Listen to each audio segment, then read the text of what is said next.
Salut les devins, c'est Saikyu. On se retrouve aujourd'hui pour se parler du film Dragon Ball Super Super Hero, mais surtout de son tout dernier trailer en date qui a été révélé de manière un petit peu surprise, mais qui vraiment, le terme est bien choisi de surprise, il a su à la fois nous réveiller et nous faire plaisir à la fois, et apporter pas mal de nouveaux sujets de discussion. Je tiens à vous signaler et vous prévenir que de base, je comptais vous proposer une vidéo complète, comme je le fais après chaque trailer d'environ 30-40 minutes, pour décrypter l'intégralité du trailer en profondeur, parce que la première vidéo que j'ai faite à ce sujet, c'était plutôt pour parler des généralités, j'ai envie de dire, et cette vidéo-là va bien prendre vie, mais de manière détournée, c'est-à-dire que, telle la vidéo du jour sur Piccolo, je vais vous proposer plusieurs vidéos, des petits sujets qui seront dédiés à une ou à une autre thématique. Aujourd'hui, Piccolo et sa nouvelle transformation. La raison en est très simple, vous la connaissez notamment si vous aviez vu ma vidéo de FAQ, j'essaye de pas trop en parler, mais sur le plan santé, c'est pas la grande forme, et en ce moment, je vous avoue que l'énergie me manque, donc t'as fait une vidéo en profondeur de 40 minutes, c'est plusieurs jours de travail en amont, etc. Donc je préfère morceler ça et vous proposer du contenu régulier plutôt que de vous proposer la vidéo complète d'ici 15 jours ou 3 semaines. Ça arriverait même peut-être trop tard pour vous. Alors le cas Piccolo, parlons-en. On a eu quelque chose de relativement novateur dans le trailer à ce sujet. On le voit dans tous ses états, mais surtout un nouvel état dans lequel Piccolo change de forme, il se, entre guillemets, transforme, son aura elle-même change, elle passe de complètement blanche à un mix de blanc et surtout de jaune, une forte, même dominante jaune, qui peut rappeler pour certains le Super Saiyan, d'autres m'ont parlé du Golden de Freezer, et justement parce qu'une fois transformé, l'aura se dissipe, et le corps de Piccolo n'a pas énormément changé, mais on remarque qu'il prend une coloration jaunâtre, comme si le vert originel avait été mixé avec un ajout de jaune pour lui apporter une coloration à vue d'œil, je dirais plutôt jaune ocre assez pâle. On remarquera aussi que sa ceinture a changé, elle est devenue noire. Alors, à ce jour, rien ne confirme que c'est l'effet de la transformation. Il se peut que Piccolo ait changé ses vêtements au préalable, donc on verra bien. Et ça serait d'ailleurs plus logique, quand vous allez prendre connaissance des informations à ce sujet, qu'il la change auparavant. Car normalement, ce qui arrive à Piccolo à ce moment-là n'est pas supposé venir changer du tout au tout ses vêtements, ni même de manière partielle d'ailleurs. Alors cette transformation-là, le trailer nous en dit absolument rien. Cependant, on a des informations officielles, et toutes ces news-là disent la même chose à l'unisson. Piccolo a désormais déverrouillé son potentiel. Officiellement, c'est une forme de Piccolo potentiel éveillé. C'est pour ça que vous avez vu à droite et à gauche parler de Ultimate Piccolo, étant donné que lorsque Gohan a vu son potentiel être déverrouillé par le vieux Kaioshin, on l'a aussi qualifié d'Ultimate Gohan. J'ai vu quelques Américains oser parler de Mystique Piccolo. C'est vrai qu'en France, on n'utilise plus trop le terme de mystique, ou alors en France, on parle surtout de Piccolo potentiel éveillé ou encore de Piccolo potentiel libéré. Et à part ça, on n'en sait rien d'autre, et j'ai envie de dire tant mieux, pour que l'on se questionne et que l'on apprécie le cheminement de Piccolo pour y parvenir, et en tout cas les explications que le personnage, et donc les auteurs derrière, vont nous en fournir. Car celle-ci est clairement manquante, on ne sait absolument pas comment Piccolo a pu éveiller cela. Est-ce le fruit de son entraînement solo ? Est-ce qu'à force de se rapprocher de Son Gohan qui lui-même a un potentiel doublement éveillé, tout d'abord Namek, puis Kaioshin, a pu apporter quelques tuyaux à Piccolo pour l'aider? Est-ce que Gohan, un peu à l'instar de Trunks dans Dragon Ball Super qui s'était fortement rapproché des Kaioshin, a pu apprendre 2-3 trucs malgré tout et mémoriser le rituel du doyen Kaioshin pour le réitérer sur Piccolo et éveiller son potentiel, et donc Gohan aurait fait une sorte de danse autour de lui? Est-ce que Piccolo est allé dans le Kaioshin Kai, ou alors a profité qu'un Kaioshin descende sur Terre pour lui demander cela? Plusieurs options s'offrent à nous et elles sont toutes possibles. Mais je vais être très franc, je n'ai pas pu m'empêcher de penser à une solution, et si celle-ci venait à s'avérer, je pense qu'on serait bien servi dans Dragon Ball Super, parce que au final Piccolo qui évolue, qui a une nouvelle forme, de nouveaux pouvoirs, c'est vrai qu'on le demande, parce que le personnage de Piccolo est en stagnation perpétuelle depuis un bon moment. Mais en même temps, personnellement, le fait que Piccolo devienne jaune, bleu ou rouge, je m'en fous complètement. J'aimerais surtout qu'il bénéficie d'histoire, que quelque chose soit développé, peut-être même impliquant les Namek. Et justement, j'ai l'impression qu'un cadre a commencé à être posé. Je vous ai soumis une piste il y a quelques secondes à peine en arrière, en vous disant que Gohan a subi une double libération de potentiel, Namek et Kaioshin. Et donc, lorsque je lis Piccolo potentiel éveillé, potentiel libéré, la première des questions qui me vient en tête, c'est oui, mais quel type de libération de potentiel a-t-il subi? Vu que c'est un Namek, je suis quand même en droit de me demander s'il n'a pas fait lui-même ou si un autre Namek ne l'a pas aidé à déverrouiller son potentiel Namek, ou alors si c'est de type Kaioshin, et je pense que c'est extrêmement important. Et c'est sur cette voie Namek que je vais me focaliser aujourd'hui, parce que la voie Kaioshin est relativement simple et peut-être un petit peu fade aussi, parce qu'elle ne développerait aucun lore, aucun passif vis-à-vis de Piccolo.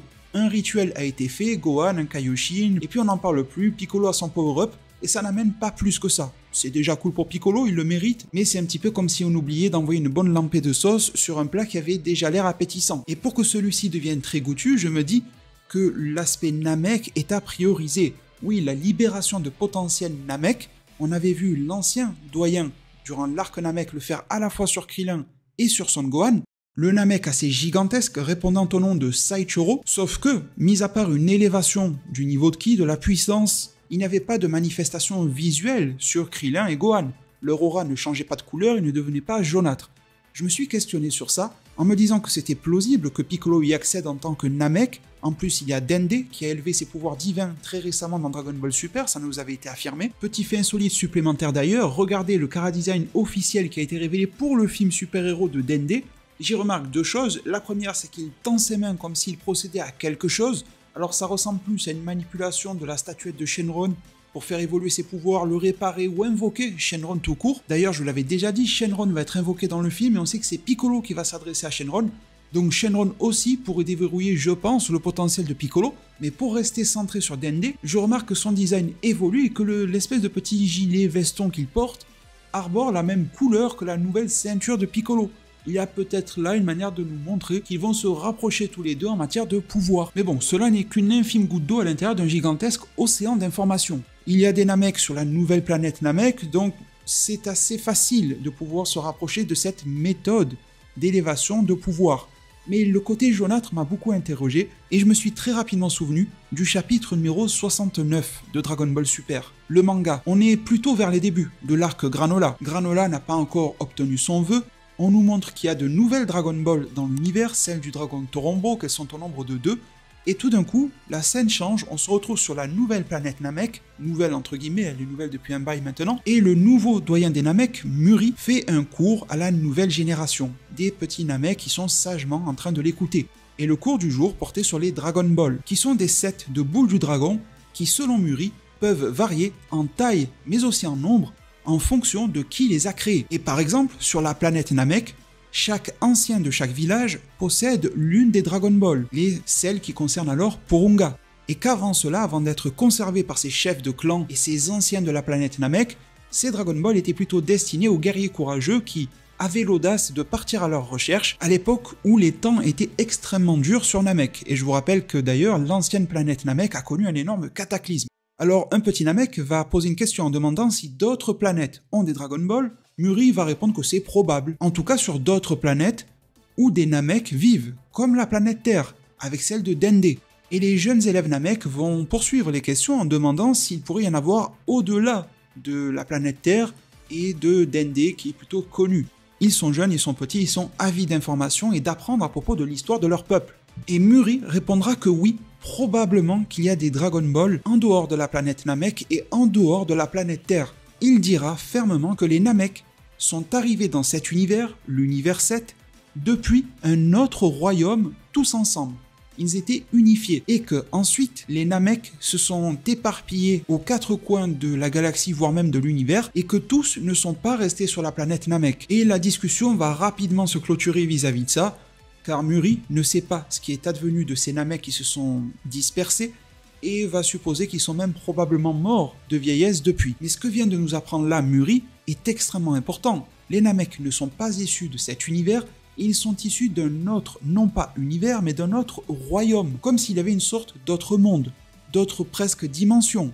À partir de ces propos-là, on pourrait presque supposer qu'il en est de même pour les Namek de l'univers 6, qu'ils ne proviennent pas de l'univers 6, mais qu'ils proviennent également du même royaume que ceux de l'univers 7, un monde alors qui leur est propre. Ce sujet m'avait alerté à l'époque et je vous avais dit qu'à mon sens c'était lié au dieu dragon Zarama. C'est un dieu existant dans l'œuvre Dragon Ball Super, une divinité mais qui n'a pas été montrée et la seule preuve de son existence est le dragon ultime Super Shenron. Super Shenron qui possède des Super Dragon Ball dans lesquels les Namek que nous connaissons ont taillé des plus petites pierres pour créer Shenron, Porunga ou encore Torombo. Les Namek sont donc capables d'exploiter, d'utiliser les artefacts et les pouvoirs issus de Zarama. comme s'il y avait un lien.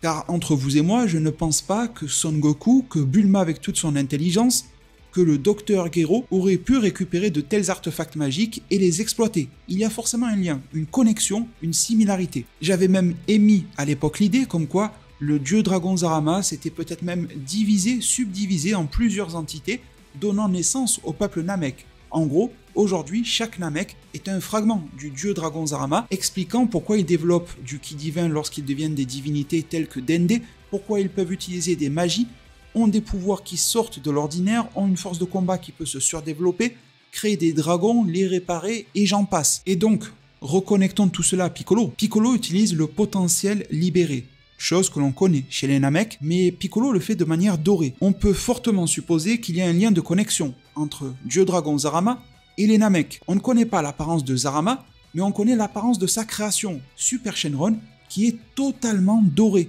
plutôt jaunâtre. Je vous le donne en mille, comme la nouvelle transformation de Piccolo. Et comme je vous le disais en début de vidéo, j'ai vu énormément de personnes se moquer de Piccolo.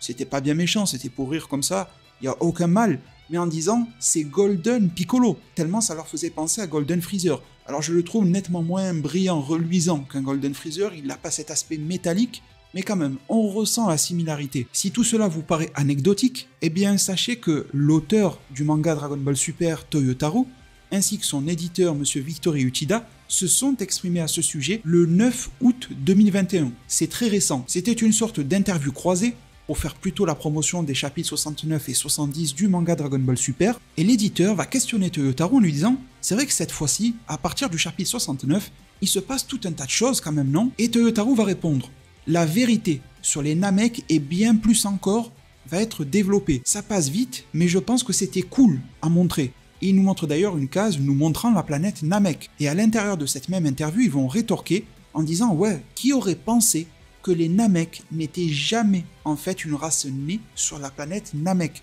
Ils enfoncent le couteau à propos de ce sujet-là, en voulant dire « Regardez, il y a un truc. Là, il y a anguille sous roche, il y a un lièvre. » D'ailleurs, Toyotarou dira même que ce n'est pas une décision qu'il a pu prendre seul, mais que c'est quelque chose à propos duquel il a dû concerter Akira Toriyama, car c'était une énorme décision scénaristique à propos des Namek. C'est quelque chose qui chamboulait pas mal de choses que l'on connaissait déjà et qui étaient établies par l'œuvre originelle Dragon Ball. Et puis, bon, ensuite, ils vont repasser sur un propos plus axé vers l'arc Granola, avec notamment les nouvelles Dragon Ball. Donc, à la fois le manga, plus une interview de l'auteur, mettent l'emphase sur ce point d'origine des Namek, mystère à propos duquel la quasi-fin de l'arc Granola n'a toujours pas su lever le voile.